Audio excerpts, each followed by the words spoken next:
tahu nggak bahwa sebenarnya kita memiliki kesamaan dengan orang-orang yang berhasil? Kita sama-sama memiliki waktu 24 jam dalam sehari. Nah, kita semua tentunya ingin melakukan sesuatu, tapi tenaga kita terbatas dalam satu hari tersebut. Beberapa dari kita mungkin banyak menghabiskan tenaga kita untuk hal-hal yang salah dan juga hal yang sia-sia. Pertanyaannya, bagaimana supaya kita bisa menyalurkan tenaga untuk hal yang benar dan juga hal yang tepat? Jawabannya ada pada pikiran, telinga, mata, dan juga mulut. Selamat datang di Creators Mind.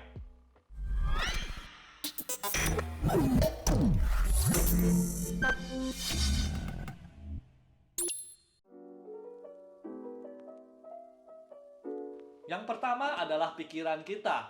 Apa saja sih yang kita masukkan ke dalam pikiran kita? Apa yang sedang kita baca? Bacaan kita ini akan mengisi pikiran. Di masa pandemi ini, sangatlah mudah bagi kita untuk membaca hal-hal yang negatif di media sosial ataupun pada berita.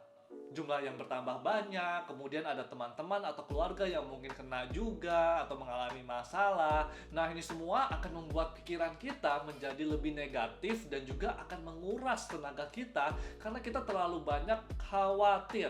Bahkan Deddy Corbuzier pernah mengatakan bahwa jika kita selalu khawatir dengan pandemi, maka bukanlah virus ini yang akan mematikan kita, tapi kekhawatiran inilah yang akan mematikan kita. Justru dari yang tidak sakit, kita akan menjadi sakit. Karena kita terlalu banyak khawatir dan terlalu banyak hal negatif yang menguras tenaga kita sehingga imun kita pun menjadi turun. Saya menemukan banyak orang-orang yang saking parnonya, mereka merasa bahwa diri mereka sakit, padahal tidak. Jadi ini hanya semacam efek placebo. Sebaliknya, penelitian menunjukkan bahwa pikiran itu lebih menyembuhkan daripada obat. Ada beberapa orang yang diberikan obat yang sebenarnya isinya adalah permen, tetapi ketika dikatakan bahwa obat itu bisa menyembuhkan penyakit mereka, maka mereka berpikir bahwa obat itu akan menyembuhkan mereka, sehingga efek placebo itu muncul dan orang itu bisa sembuh. Kemudian perhatikan juga orang-orang yang berada di sekeliling kita. Ada orang yang seperti baterai, jadi mereka menyemangati hidup kita. Tapi ada juga orang yang seperti black hole, yaitu lubang hitam, dan mereka ini menguras tenaga kita. Pernah nggak ketika kita bertemu seseorang, tapi hanya dalam waktu 15 menit, kita merasa sangat membutuhkan banyak istirahat. Kita merasa sangat lelah dan energi kita terkuras oleh orang tersebut. Mungkin orang tersebut terlalu banyak menyombongkan diri atau bercerita tentang diri dia. Atau mungkin orang tersebut saat kita kasih tahu, saat kita beri nasihat, dia tidak mau mendengar.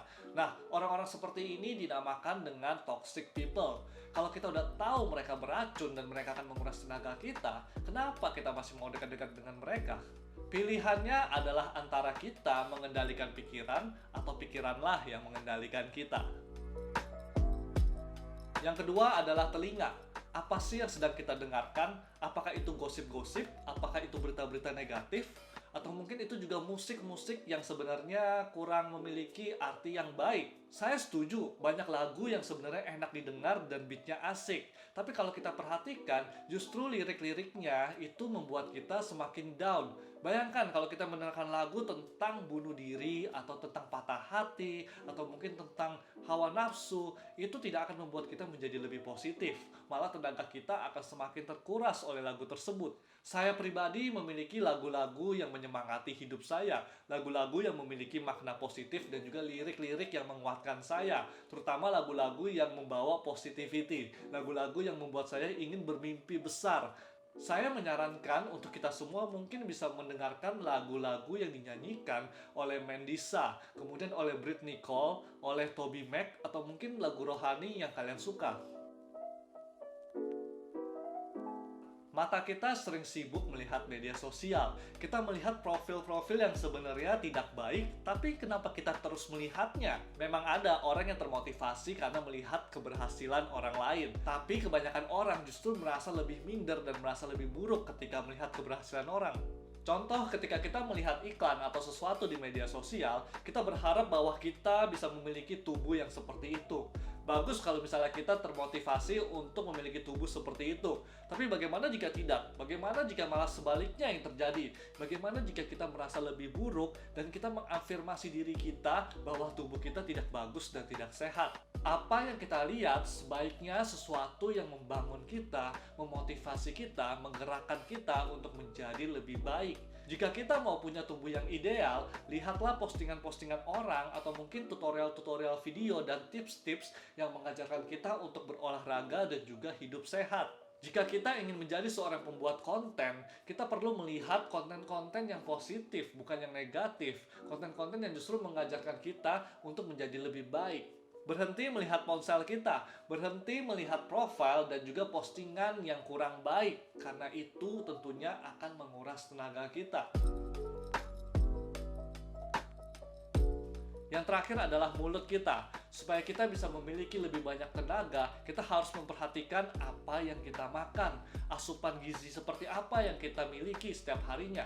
Yang namanya tenaga tentunya sangat berhubungan dengan apa yang kita makan. Pantas saja kalau misalnya kita sering merasa lelah, secara makan kitanya aja tidak benar. Kita suka makan fast food atau mungkin makanan kita yang goreng-goreng yang sebenarnya mendatangkan penyakit. Sebenarnya kita semua tahu makanan sehat seperti apa yang harusnya kita konsumsi. Konsumsilah makanan yang berserat tinggi, yang rendah lemak, kemudian yang kaya vitamin dan juga tinggi protein. Kita harus mengkonsumsi makanan dan minuman yang mencukupi kebutuhan gizi kita.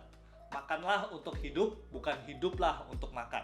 Saran dari saya adalah setiap kita makan, tanyakan setelah 1 jam apakah kita menjadi lebih baik atau lebih buruk. Apakah kita menjadi lebih lelah. Sebagai penutup, coba deh setiap kita bangun dari tidur, hitung 1 sampai dengan 10. Kemudian ukur kadar tenaga kita dari 1 yang paling rendah sampai 10 yang paling tinggi. Berapa ukurannya? Apakah kita merasa fit atau kita malah merasa lelah? Apakah kita memiliki tenaga yang lebih baik atau malah lebih buruk? Perhatikan mana yang membuat kita menjadi lebih bertenaga dan mana yang tidak. Semoga apa yang saya sampaikan ini bisa membuat kita menjadi lebih positif, kreatif, dan produktif. Selamat mencoba!